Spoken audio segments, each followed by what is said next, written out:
The red sandstone walls of Fatpur Sikri glowed in the rising sun, a fortress city that seemed carved from fire itself.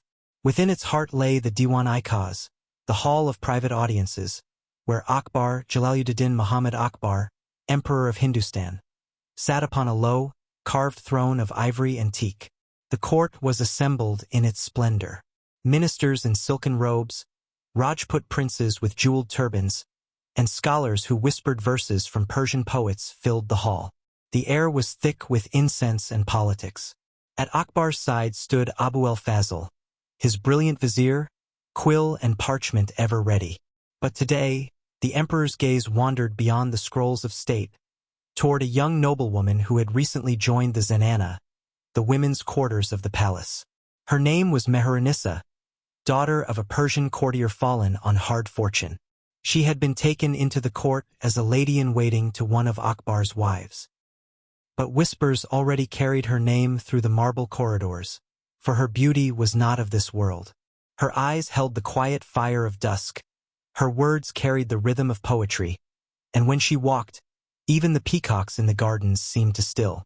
Akbar was a man of vast vision. He dreamed of an empire that transcended faith and blood, but he was also a man of passion. And in Meher-Nissa he saw not just beauty, but danger. Though she lived within the guarded walls of the harem, Meher-Nissa's heart was restless. Each evening, after her duties were done, she would slip away to the palace gardens, where moonlight painted the white marble pools with silver. It was there she first encountered Prince Selim, Akbar's son and heir. Selim was 20, handsome, and restless. Unlike his father, whose eyes saw visions of empires, Selim's heart yearned for rebellion against the iron discipline imposed upon him. He found in Meher-Nissa a mirror to his own fire. "Lady," he whispered one evening as they met by the jasmine vines, "you walk as though the stars bow to you." Meher-Nissa's lips curved into the smallest of smiles. "And you speak as though you were not the son of an emperor but a wandering poet." Their meetings were secret, stolen between duty and danger. They spoke of Persian ghazals, of freedom beyond the gilded walls, of a love that could never be. For Akbar had already chosen brides and alliances for his son, each marriage a bond of politics and loyalty. Meher-Nissa, a courtier's daughter with no army or fortune, had no place in that design. Yet love, once kindled, does not ask permission. Nothing in a royal court remains hidden for long. It was Birbal, Akbar's trusted advisor and wit, who first suspected. He noticed Selim's absences from council, the way Meher-Nissa's name lingered in whispers among the harem attendants. Others too began to see. Abu al-Fazl, ever loyal to the emperor's vision, warned Akbar discreetly. "My lord, the prince's heart may be entangled where it should not. A weak thread, if pulled, can unravel the finest weave." Akbar's brows furrowed.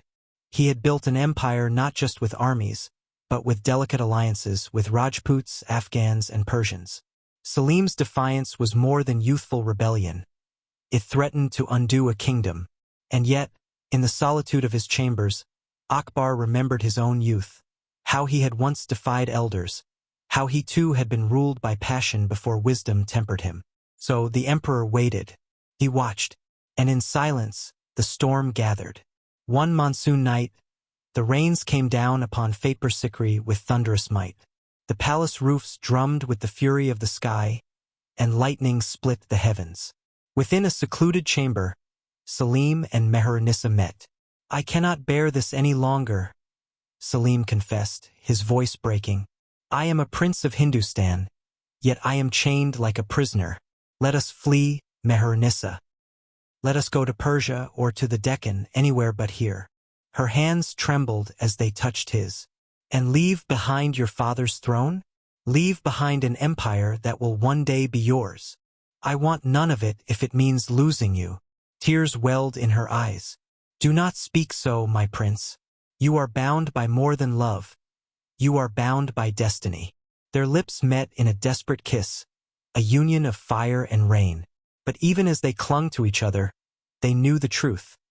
Destiny was not theirs to command. The secret could not last. One of the eunuchs of the harem, loyal to another queen who despised Meherenissa's rising favor, carried word to Akbar himself. The emperor's fury was silent but vast. He summoned Selim to his chamber. "Is it true?" Akbar's voice was calm, yet edged with steel.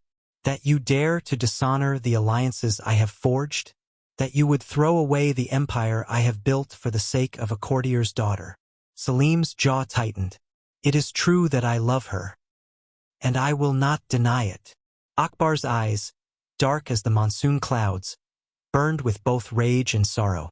"Love is not forbidden, my son, but an emperor's heir cannot love as common men do. You must learn that the empire is greater than your heart." "And what of your heart, father?" Selim shot back. "Did you not wed for alliances, for treaties? Did you ever know love?" For a moment silence reigned. Then Akbar's hand struck the marble armrest with such force that a crack split through it. "You will end this, Selim, or you will end yourself." Meherenissa was banished from Faper Sikri. No farewell, no final meeting. She was taken under guard, her face veiled, her cries drowned by the clatter of hooves as she was sent to Lahore under the guise of serving in another household. Selim, robbed of her presence, drowned his grief in wine and opium.